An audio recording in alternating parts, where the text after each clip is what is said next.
Welcome to my channel. প্রিয় ছাত্রছাত্রীরা, তোমরা যারা পলিটেকনিকে ফার্স্ট ইয়ার বা সেকেন্ড ইয়ার অর্থাৎ জেক্সপো বা ভোগলেট অর্থাৎ ফার্স্ট ইয়ার বা সেকেন্ড ইয়ারে ভর্তি হতে চাইছো স্পট কাউন্সিলিংয়ের মাধ্যমে, তোমাদের জন্য একটা ইম্পর্টেন্ট ভিডিও নিয়ে চলে এসেছি। তো অনেকেই অনেক রকম প্রশ্ন করছে স্পট কাউন্সিলিং নিয়ে, যে স্পট কাউন্সিলিং যে নোটিশটা এসেছে 10 তারিখ এবং 13 তারিখ কলেজে যেতে হবে ভর্তি হওয়ার জন্য। তুমি যেই কলেজে ভর্তি হতে চাইছো, এবার তার আগে কি অনলাইনে কোনো ফর্ম ফিল আপ করতে হবে, সেটা অনেকের প্রশ্ন। তো আর অনেকে প্রশ্ন করছে যে কোন কলেজে কতগুলো সিট আছে কি করে জানবো, কলেজে পৌঁছে গেলাম সিট আছে কতগুলো কি করে জানবো, সেটার জন্য কিছু উত্তর নিয়ে আসছি তোমাদের জন্য। অথবা আর কি কি প্রসেস রয়েছে, কি কি ডকুমেন্টস নিয়ে তোমরা ওই দিন কলেজে যাবে, বা কারা 10 তারিখ কলেজে যাবে, কারা 13 তারিখ কলেজে যাবে, বিস্তারিত সব কিছু নিয়ে আসছি। ভিডিওটা দেখে নাও, তাহলে স্পট কাউন্সিলিং রিলেটেড আর কোনো সমস্যা আশা করি তোমাদের থাকবে না। দেখো, নোটিশটা এসেছে 6 তারিখ যদিও, তো ভিডিওটা বানাতে একটুখানি দেরি হয়ে গেল। তো এটা রিলেটেড স্পট কাউন্সিলিং। তো জাস্ট আমি পয়েন্টগুলো শুধু বলছি। আচ্ছা, তার আগে একটা জিনিস বলি, আপাতত অনলাইনে কিন্তু কোথাও কিছু নেই। অনলাইনে যে ফর্ম ফিল আপ করতে বলা আছে, ফ্রেশ ক্যান্ডিডেট যারা রয়েছে, ফ্রেশ ক্যান্ডিডেটদের অনলাইনে ফর্ম ফিল আপ করতে বলা আছে, কিন্তু অনলাইনে ফর্ম ফিল আপ এখনও শুরু হয়নি। যদি তবে আগের বার পর্যন্ত যা নিয়ম ছিল সেখানে কিন্তু অনলাইনে কিছু করতে হতো না, সরাসরি ডকুমেন্টস নিয়ে কলেজে চলে গেলেই হতো। তো এবারে যদি স্পট কাউন্সিলিংয়ের জন্য অনলাইনে নতুন ক্যান্ডিডেটদের সাইন আপ করতে হয়, ফর্ম ফিল আপ করতে হয়, বা ডকুমেন্টস কিছু আপলোড করতে হয়, বা ইনফরমেশান দিতে হয়, সেই জন্য যে ডেটটা একটা দেখেছি সেটা 8 তারিখ, অর্থাৎ আজকেই হয়তো সেটা শুরু হবে। এখনও পর্যন্ত কোনো নোটিশ নেই, ঠিক আছে? তো সেই নোটিশটা তোমরা কোথায় পাবে, সেই সাইটটাও আমি তোমাদের বলে দেবো। জাস্ট গুগলে জাস্ট এটা সার্চ করবে, যে এটা WBSCTVESD, এটা সার্চ করবে, তাহলেই কিন্তু একটা সাইট আসবে। ওখানেই তোমরা অনলাইনে যদি সাইন আপ শুরু হয় নতুন ক্যান্ডিডেটদের, সেটা তোমরা পেয়ে যাবে। সেটা কিন্তু আজ থেকেই শুরু হওয়ার কথা, 8 তারিখ থেকে। তো এবার বাকি বিষয়গুলো বলছি। ধরো এটা অনলাইনে হয়ে গেলে তো ভালো, যদি নাও হয় সেক্ষেত্রে কি করণীয় তোমাদের? সেক্ষেত্রে করণীয় বলতে, হয়ে গেলে তো ভালো, আর না হলেও, হলে বা না হলে দুটো ক্ষেত্রেই এই কাজগুলো অবশ্যই তোমাদের করতে হবে। সেটা হচ্ছে 1 নম্বর পয়েন্ট। দেখো, filling up the choice only on one institute, একটা ইনস্টিটিউটে তোমাকে যেতে হবে। কাদের জন্য শুধু এটা দেখে নাও, SC ST ক্যাটাগরিদের জন্য।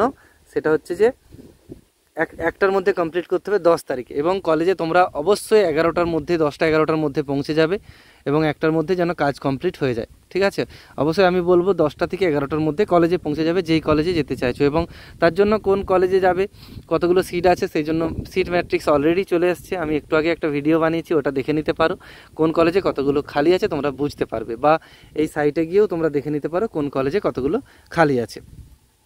এবং তারপর দেখো, ফিলিং আপ চয়েস, এটা হচ্ছে কত তারিখ? 13 তারিখ হবে। কাদের? General candidate, except SC ST ছাড়া বাকিদের কিন্তু হবে 13 তারিখ, ঠিক আছে? 13 তারিখে তোমাদের 10টা 11টার মধ্যে কলেজে পৌঁছে যেতে হবে, SC ST ছাড়া বাকিদের, অর্থাৎ জেনারেল এবং OBCদের বাপি যারা ফিজিক্যাল হ্যান্ডিক্যাপ্ট রয়েছে তাদের কিন্তু 13 তারিখ যেতে হচ্ছে। এবার এগুলো হচ্ছে কলেজে যাওয়ার ডেট, এগুলোতে তোমাকে যেতেই হবে, তাতে অনলাইন ফর্ম ফিল আপ হোক অথবা নাই হোক, দুটো ক্ষেত্রেই কিন্তু কলেজে তোমাকে ওই দিন যেতেই হচ্ছে, যাদেরকে যেদিন ডাকা হয়েছে। তো অ্যাডমিশন, তারপরে দেখো তুমি তো 10 তারিখে গেলে, বা যারা 13 তারিখে যাওয়ার গেলে, তোমরা 11টা 12টার মধ্যে ফর্ম ফিল আপ করে জমা দিয়ে দিলে, তোমাদের কিন্তু তারপরে কাউন্সিল থেকে ওইগুলো কলেজ কর্তৃপক্ষ কী করবে, ওগুলো কাউন্সিলে পাঠিয়ে দেবে 1টার মধ্যে। তো তারপর কলেজ কাউন্সিল থেকে একটা লিস্ট বেরিয়ে যাবে যে কাদের হচ্ছে, ঠিক আছে? সেটা দেখবে, 2টোর সময় দিয়ে দেবে, তোমরা কলেজেই ওটা জেনে যেতে পারবে। আচ্ছা, তারপরে পয়েন্ট দেখো,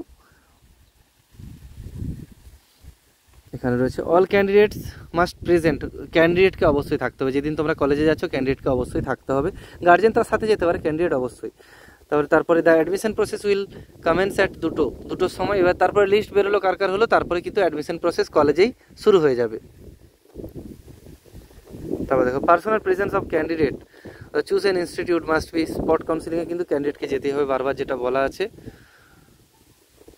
আচ্ছা, স্পট কাউন্সিলিংয়ে অংশগ্রহণ করা মানে তুমি যে কলেজ পাবে তার কিন্তু কোনো কারণ নেই, কারণ কোথাও 2টো সিট আছে, 10 জন যে হয়তো চয়েস তোমরা ফর্ম ফিল আপ করলো ওই কলেজে গিয়ে, তো সেক্ষেত্রে 2জনেরই তো হবে, বাকিদের কিন্তু হবে না, এটার কোনো গ্যারান্টি নেই যে গেলেই হবে।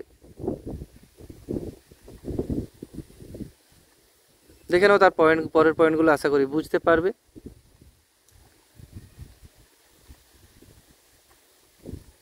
তারপর দেখো, যে ক্যান্ডিডেট তোমরা যে ডকুমেন্টসগুলো নিয়ে যাবে সেটা দরকারি।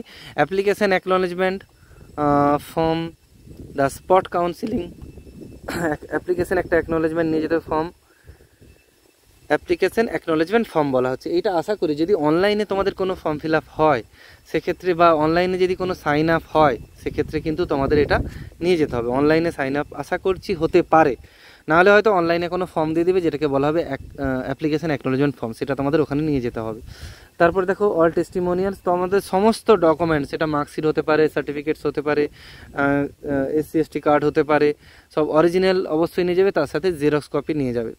তারপর রয়েছে 2 copies of recent passport size photograph, দুটো পাসপোর্ট সাইজ ফটোগ্রাফ লাগবে। আর কত টাকা নিয়ে যাবে? 1200 টাকা ক্যাশ নিয়ে যেতে হবে, ঠিক আছে, অ্যাডমিশন রিলেটেড ফিসের জন্য। আর কী কী নিয়ে যেতে হবে?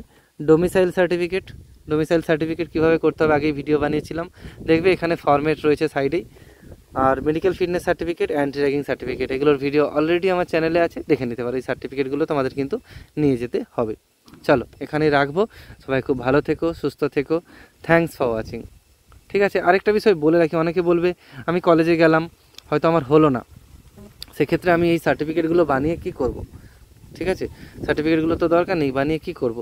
তো সেক্ষেত্রে বলি, হয়তো কিছু কিছু কলেজ আছে, কোন কলেজ কী করবে জানি না, কিন্তু আমার জানা কিছু কলেজ আছে তারা ভর্তির পরে একটু সময়ও দেয় অনেক সময়, যে ডকুমেন্টসগুলো কয়েকদিনের মধ্যে জমা দিয়ে দাও। ঠিক আছে, সেরকমও করতে পারে। সেগুলো কলেজে তোমাদের কথা বলতে হবে, যেই কলেজে যেতে চাইছো ওই কলেজে তোমরা কথা বলে নাও এই বিষয়ে, যে সার্টিফিকেটগুলো তো স্যার পরে লাগবে, তো এখন থেকে করবো না, যদি আমার হয় তারপরে করলে কয়েকদিনের মধ্যে জমা দিলে হবে, কলেজে গিয়ে কথা বলে নাও। চলো এখানে রাখবো, সবাই খুব ভালো থেকো, সুস্থ থেকো, ভর্তি হয়ে যাও খুব ভালোভাবে। Thanks for watching.